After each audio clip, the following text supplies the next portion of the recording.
Concretamente en el tema de las candidaturas independientes, lo platicamos aquí fuera del aire, que nosotros le dimos seguimiento a lo que hacía el Instituto de Jalisco, que es algo parecido como al CEPAC, donde sí estaban informando constantemente a la ciudadanía que había un proceso, que se necesitaban firmas de respaldo para los candidatos independientes. Tristemente, aquí lo vimos, pues fue imposible de lograrlo.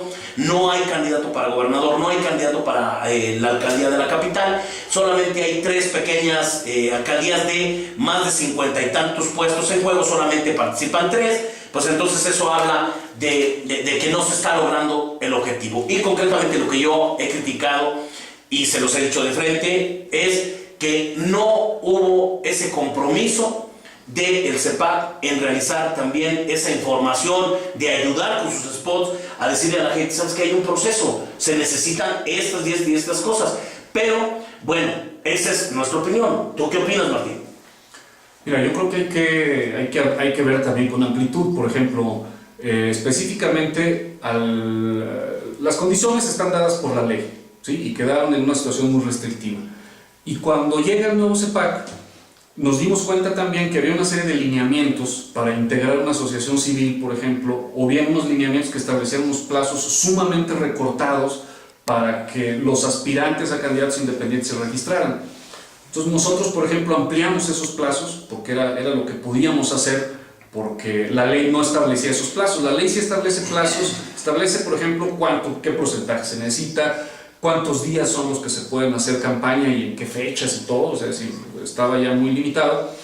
Y de no haber hecho, y si no se hubieran hecho esas modificaciones a los lineamientos, a los estatutos para conformar la asociación civil, que es también un requerimiento, de 17 personas que solicitaron, bueno, pues que así lo establece la ley, o sea, son aspirantes a ser candidatos independientes, porque hay dos pasos para hacerlo, ¿no? De 17 personas que presentaron, solamente 2 hubieran podido quedar como aspirantes.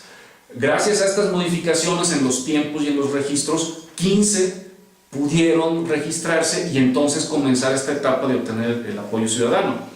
¿Y de esos 15, 14 quedaron fuera? No, de esos 15 no. Son 3 los que alcanzaron las cifras del 2% que se requieren, que son en Ciudad del Maíz, en Ébano y en Cárdenas. ¿Sí? Ahora, esas cifras... Para candidato a la presidencia municipal. Para candidato a la presidencia municipal, claro. Había 2 aspirantes a gobernador, evidentemente conseguir 36,000 firmas pues está de locos. Imposible. Para la alcaldía de San Luis Potosí, por ejemplo, se requieren 11,000 firmas. El PAN solamente tiene afiliados en todo el estado de 8,500, es totalmente desproporcionado solicitar 11,000 firmas, o sea, es decir, las condiciones realmente son... Es más fácil crear un partido político. Lo que sí te quiero decir, Lupillo, nada más es que también hay que valorar ese esfuerzo que el CEPAC hizo para ampliar los plazos, flexibilizar los requisitos legales que se necesitaban, porque de no haberlo hecho, solamente 2 que eran un candidato. O sea, es decir, tú les ayudaste a bien morir, en pocas palabras, es lo que me estás diciendo. Les diste una aspirina para que sí duraran un poco más ilusionados en que fueron precandidatos, pero no iban a obtener jamás ese 2%. ¿no? Pero eso no depende del CEPAC. No, claro, digo, pero entonces, tampoco no te presumes algo que no... No te lo presumo, pero tampoco te acepto esa percepción tan genérica de que no se hizo nada, porque es falsa. No, lo digo sí, de frente. pero estás haciendo algo, le estás dando una aspirina a alguien que tiene cáncer, pues, o sea, de eso y nada. No, el cáncer lo tendrá la partidocracia y la sociedad. Estas personas que aspiraron a eso estaban yo hablo del proceso. Déjame terminar. Esas personas que aspiraban estaban en su legítimo derecho de hacerlo y se les dieron las mayores facilidades posibles dentro del entorno, ¿sí? Efectivamente, sí faltó difusión en términos generales, pero también hay otros elementos que hay que analizar, ¿sí? Entonces, faltó difusión, quizás algunos spots, quizás algunas cosas que el CEPAC pudo haber hecho. Dudo que aunque hubiéramos dedicado todos los spots al tema de las candidaturas ciudadanas, se hubiera logrado esos altísimos porcentajes, por 2 razones. Además de las restricciones legales que son fuertes, hay otra que es el ánimo de participación ciudadana. El ánimo de participación ciudadana no es el mejor en este país. Y luego también lo otro tiene que ver con de dónde surgen las candidaturas independientes. Desde mi punto de vista, las candidaturas independientes tienen que surgir de una movilización ciudadana y una articulación de movimientos ciudadanos que les permitan superar tanto las restricciones legales como ese ánimo ciudadano adverso. Y en los 3 municipios en donde claro, Ébano eran 600 y fracción, en Cárdenas 500, en Ciudad del Maíz también 500 y tantas, pero al final de cuentas es el 2% de su listado nominal. Esas candidaturas parece ser que responden precisamente a una movilización ciudadana más en forma. Aún así, estas restricciones son graves, ¿no? Entonces, yo creo que hay que ver también en ese contexto amplio, y no es el CEPAC el único actor que interviene en el tema. ¿Qué opinas, señor? Bueno, mi opinión inicial es que no tenemos tiempo suficiente para agotar el tema. El tema es muy amplio, pero bueno, da para mucho tenemos que aprovechar el poco tiempo que tengamos. Pero, digamos, aquí hay un factor bien importante que lo había mencionado Manuel, lo mencionó el otro invitado, el arquitecto Hugo, lo mencionó el mismo Martín Faz, relativo al término de la partidocracia, que es lo que padecemos en México.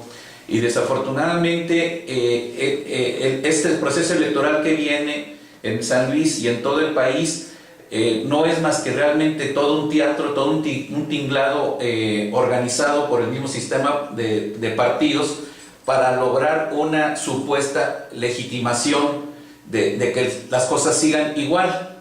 Entonces, realmente, en mi concepto, y muchos ciudadanos independientes tenemos, es que realmente la elección no tiene ningún sentido para que todo siga igual, para que siga una nueva camada de saqueadores en el Congreso del Estado, en el Congreso de la Unión, una nueva camada de saqueadores en gobierno del Estado, en el Ayuntamiento, etc.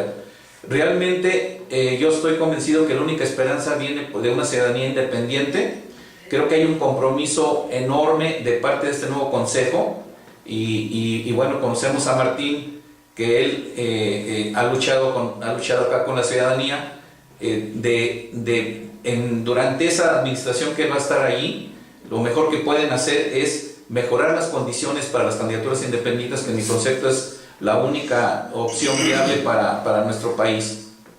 Perfecto, sí, porque bueno, ya andamos, como bien comentas, a punto de terminar el programa. Vamos a cerrarlo de la siguiente manera. Obviamente, para todos los que estamos hartos de la partidocracia, si yo ya no quiero votar por un partido político, ¿qué va a suceder en julio, cuando vengan las elecciones? ¿Qué voy a hacer yo y todos los que ya no queremos a los partidos políticos, que queremos otra opción? Entonces, lo único que están provocando con eso es más abstencionismo, o, como bien comentaba Manuel, vamos a tener que recurrir a una figura como surgió allá en los 90s, tener que andar eligiendo a Cleofas, o como se dio en Veracruz, que tuvo un exitazo, inclusive en mercadotecnia, como es el candidato Morris, ¿no? Con los cuales llevamos una excelente amistad, nuestros buenos amigos de Córdoba, y yo creo que de Jalapa, Veracruz, y yo creo que son situaciones que están ahí en el aire. Entonces, para concluir, vimos que había un consejo electoral en la cual recibían un promedio de 45,000 pesos, tenían medio tiempo, se podían dedicar a sus actividades particulares. Ahora, con las nuevas leyes, se les exige a todos los integrantes dedicarse de tiempo completo. Ya no tienen que estar con el run de tener otra actividad. Concretamente, Martín, fue un tema que se cuestionó, y yo lo insisto, Martín da la cara por todos los demás. Yo creo que todos también tenían que venir y dar la cara, ¿no? Perdón, Lupillo, ¿qué importa si ganan 40 o 60? O sea, para el caso es el mismo, ¿no? O sea, no resuelve de fondo el asunto. Puede ser un consejero de tiempo completo, puede ser parcial. Yo plantearía lo siguiente: si el sistema político electoral está basado en todas estas corrupciones, no podemos esperar que nada de lo que surja de esa partidocracia pueda ser en beneficio de la ciudadanía. Pudiera ser un garbanzo de a libra y un político que cuando llega al poder se da cuenta de las necesidades del pueblo y se aboca a resolvérselas. Pero no puedes hacer un buen té si no tienes buenos elementos. Y aquí creo que ese ha sido lo más grave de este pobre país, que en la clase política se ha desacreditado por los políticos mismos.